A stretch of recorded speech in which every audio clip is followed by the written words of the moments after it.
Welcome to the Ugly Truths Sideshow.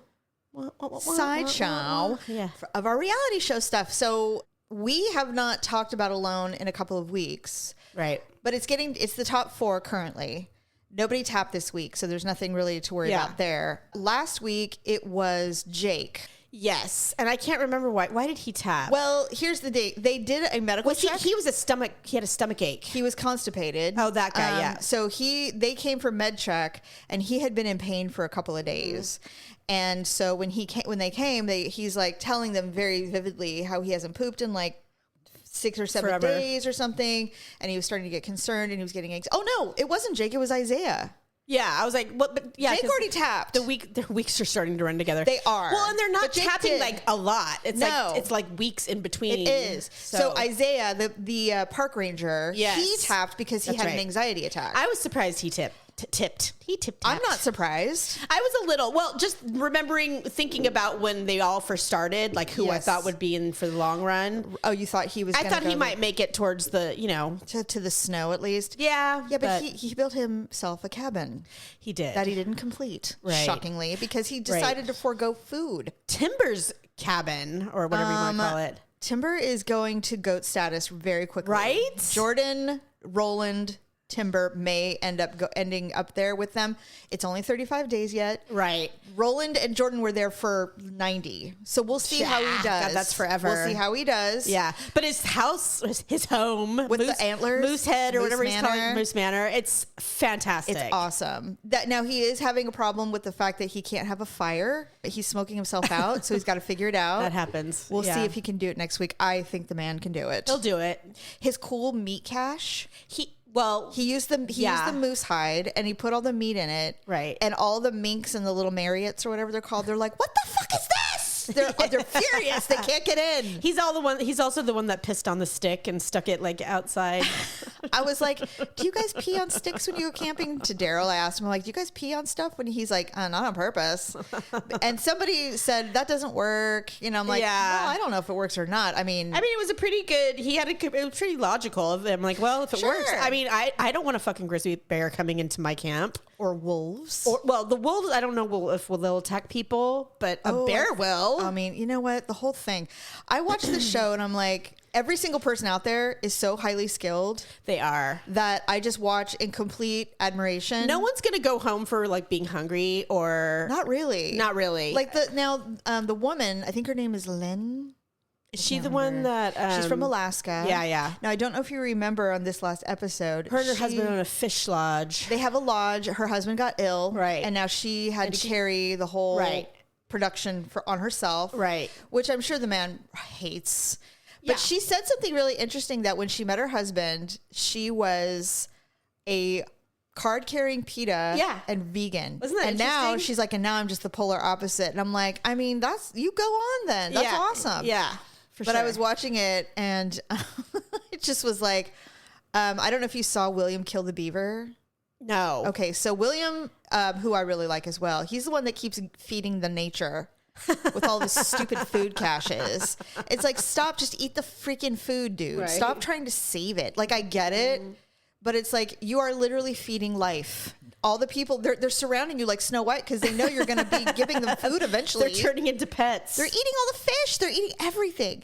So he's hanging. He won't make it if he keeps doing that. He's hanging it from a tree, and this giant thing that looks like a mink comes down, and he just tethers down, and he starts gnawing away at the fish. I'm like, what are you?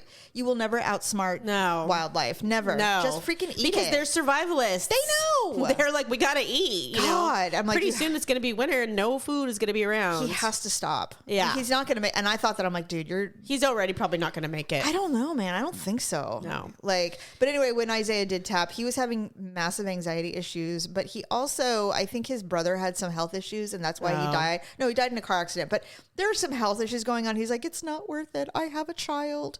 And so he tapped. And then the second he got to base camp, he felt amazing. So that's how anxiety works. Right. Totally. And I'm like, no shade. Understood. I'd have anxiety. I was telling Daryl, I'm like, I watched William. He caught a beaver. He wanted like a 30 or 40 pounder. Like, he wanted a big one, right? Because he's like, it's like having a pot roast in your house. Right. You just eat it. And he caught a small one.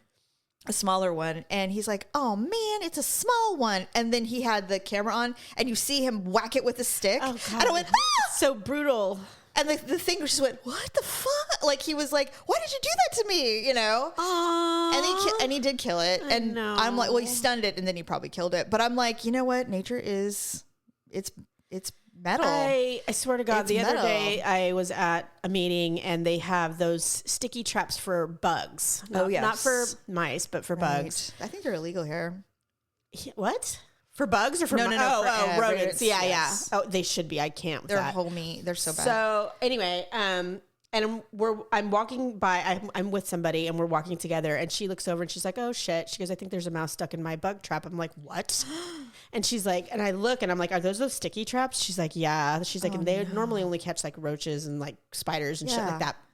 So I look, and it was like the teeniest little mouse, a little field mouse. It was the tiniest little thing, and it was still alive.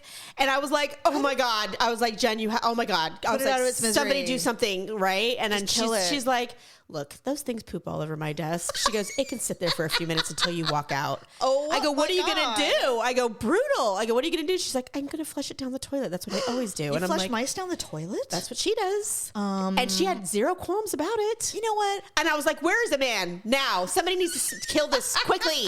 And she's like, my friend John, who's like 6'2", big, a fucking hunter who kills everything. She's like, "He won't do it." Why? She goes, "He can't." He goes, "Every time this has happened, mouse, but he'll kill a deer? He can't do it." She's like, "He can't do it. He's scared." I'm like, "Oh my God." I'm like, "Well, I'm not fucking doing it."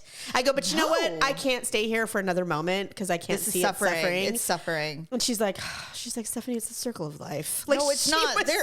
I'm like, there are not sticky pads in the circle of life, ma'am. I was like, "Oh my God, so I can't." I watched him kill this little beaver. Whoops. Sorry. Shit. So I know, man, I ruined these. As long as it was your phone. I watched him kill this little beaver. And then he's like, well, he goes, this is like maybe a week's worth of food, whatever. And it wasn't a baby. It was just a small. Yeah. And because even a small beaver is big. I'm watching it, and I told Daryl, I said, I would never make it on the prairie. I could not. I said I would be in the prairie days. I'd be in Manhattan, sitting in a parlor or San Francisco. No, not in those days. It was it was crazy out there. That was gold country. That's true. People were killing each other and stuff. Yeah. And it was dirty and muddy and cold. No. Yeah, you're right. You know what? The East Coast was probably the place to be if you were. Well, that's where the country began. That's where I would be. I'd be like, no, man, I wasn't built for this. I go, me being on a prairie with a gun, and my husband goes off to town for 2 days, and some Native Americans show up. No, I'd be like, you can have it all. I'm on a horse, and I'm out of here. Yeah. And you would not get any children out of me. None. Yeah, because they all died. They died. Yeah. I'm like, me having to trap something and then kill it and then skin it and eat it? No. I mean, I know they didn't know any better, but can you imagine like giving birth in your bedroom? No. Can you imagine being in Moose Manor and birthing a child? No. That's what they did. But they didn't know. They didn't know about. There was no thing to compare it to be like, I need a epidural. I need ice chips. If this was those days and that was me, I would be like, I know that I don't belong here. Don't you think I feel it? I feel it. Don't you think I feel it? Did I just step down? No. I'd be like, I feel like I've never done this a day in my life. That would be me. I'd be like, I don't belong here. I'm from Royal Lines. I don't belong here. I belong in Manhattan being hot in a high That's the only way dress. we could do it is if we were like Mrs. Farnsworth. I remember her. She was the one that was going to adopt Alicia after her mom died.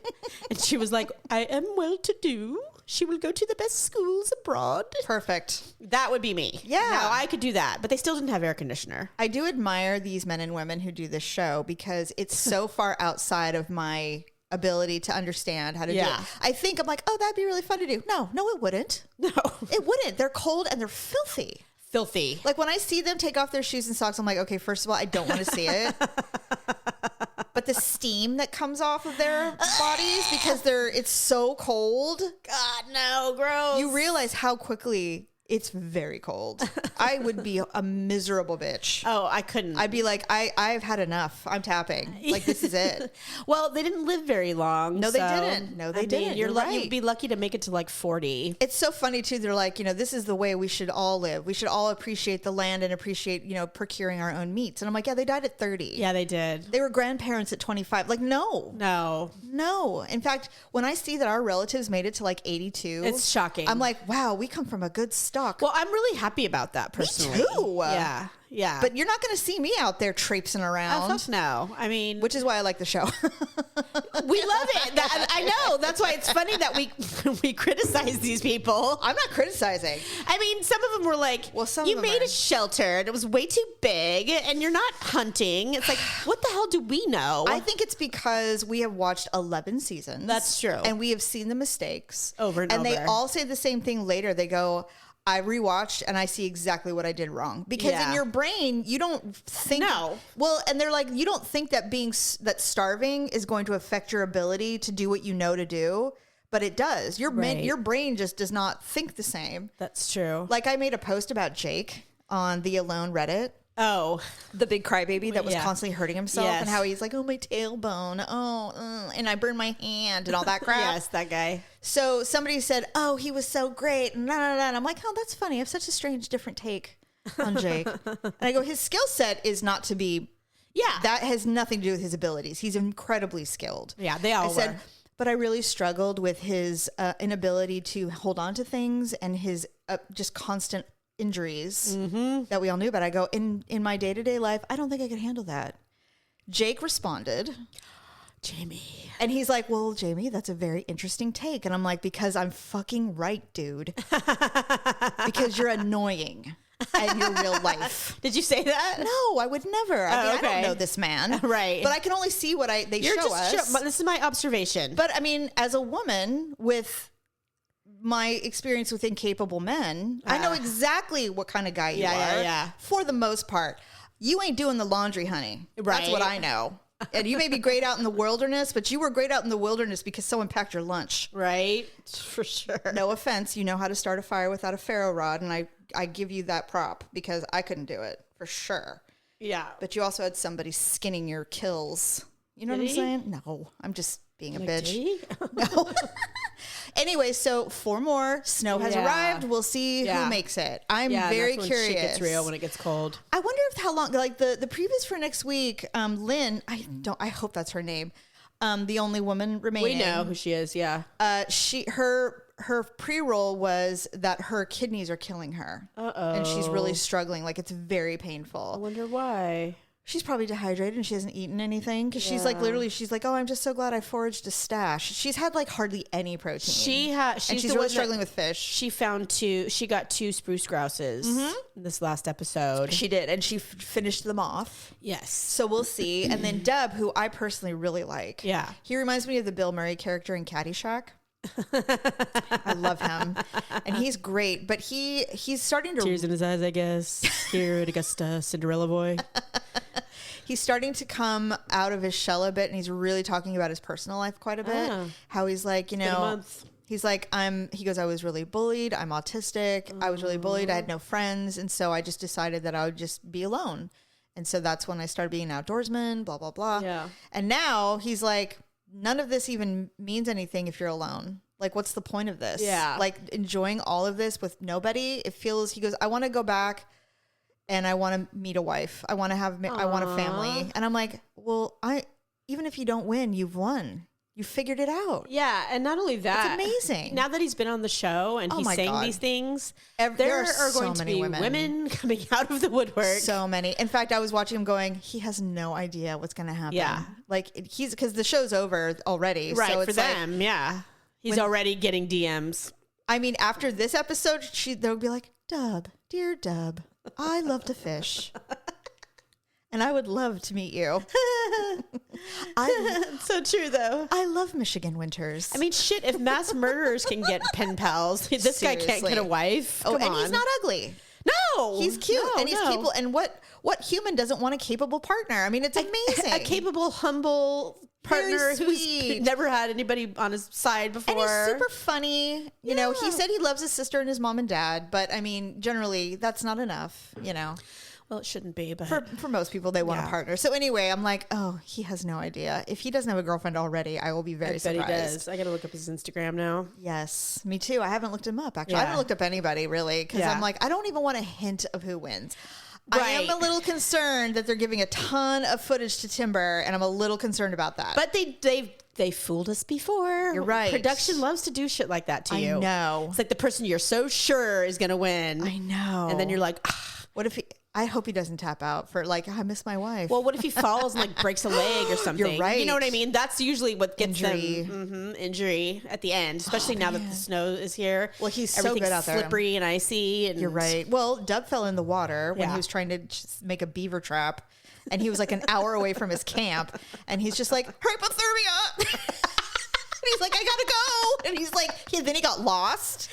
And then he's like, where am I? Oh no, this is bad. This is real bad. And then he gets to his tent and goes, well, now you've seen what hypothermia, in the beginning stages of hypothermia looks like. And he took off his shoes and socks. I'm like, okay. Why do we must see those? I don't know. I don't want to, but it is, it's the only way to get warm. And not only that, but it's a thing that can really fuck you up if they're injured or if they get frostbitten or if they get wet, Absolutely. So they kind of have to. Oh yeah. It's par for the course with this show. Absolutely. But it is disgusting and I do dread it. So I am looking forward to the next. Me too. It's been probably outside of season 6, I think this is my second favorite season of all time. Me too. For me. I mean, I agree. They finally have everyone's so damn talented. Yes, that's what it is. I'm like, there's no idiots that are like, this is a waste of time because they're not going to make it. Right. Since day one, I think the only person that I didn't think was really going to make it was Isaiah. I didn't think he was going to make it. Yeah. He's skilled, but it was like mental. It was like Boy Scout skilled. And I just didn't. When he started wandering around and looking for food, I'm like, oh man, this guy's not going to make it to winter. It's just too hard. Yeah. It's just too hard. Yeah. So anyway. It's legit hard. I'm glad that he's safe and healthy now, though, obviously. So you started watching last week, as we shift to a different reality show on Netflix, you started watching Receivers. I did. Which is an NFL. Well, somebody told me about it. Docuseries. Somebody who knows me well, who was like a dude, of course. He's like, hey, have you watched the show? And I'm like, what is it? I don't normally like Netflix documentary. Well, I can't say all, but I don't gravitate towards Netflix. Some of the shit I've watched on there is just fucking stupid. Yeah. But true. So I didn't really have high expectations, but I started watching it at work when I was working on like a report, something I could do and watch the show. And I found myself not working and just watching the show because it's so good. Yeah. So I don't think it's that good. Yeah. Daryl and I started watching it like the day after it came out. And I said, hey, there's a thing with Devontae Adams in it because we're Raider fans. Yeah, of course. Both you and I were Raider I didn't even know who the people were that were going to be featured were. Okay. No idea. We looked at the table of contents and we thought, is every episode going to highlight That's what I thought. a receiver? But no, they're basically introducing all these receivers who had somewhat of a tumultuous season last year. And then this is their comeback for the next season. So it's kind of a cool offshoot of Hard Knocks. Yeah. The difference is that, well, for me at least, is that the ones they chose to highlight are all the best in the league. Yes. So they're not like the medium dude. These are literally the best are like their star players. Yes. And so basically it's showing them from the beginning of, or the beginning-ish of last year's season through the end of the season. Yes. Now I told Daryl, I'm like, I almost have anxiety watching the Raider one because we know how it ends and we know how toxic the locker room was. Yeah. So I'm like, I found it very fulfilling. It felt good to watch. Like it was very satisfying. I have never been so happy to see someone fired in my whole life. Right. And the way it went down, I'm like, right.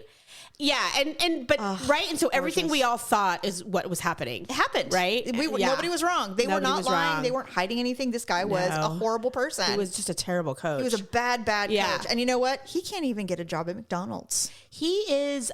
You're right. Because I Googled him after I watched did too. Just to see. I'm like, did he get a job? No, he has been at the Patriots facility like a bad ex-boyfriend. Oh no. He will not leave them alone. Don't do it. He's like, please, sir, may I have a job? I'll be the Gatorade boy. I'll do anything. I'll be the water boy. I beg of you.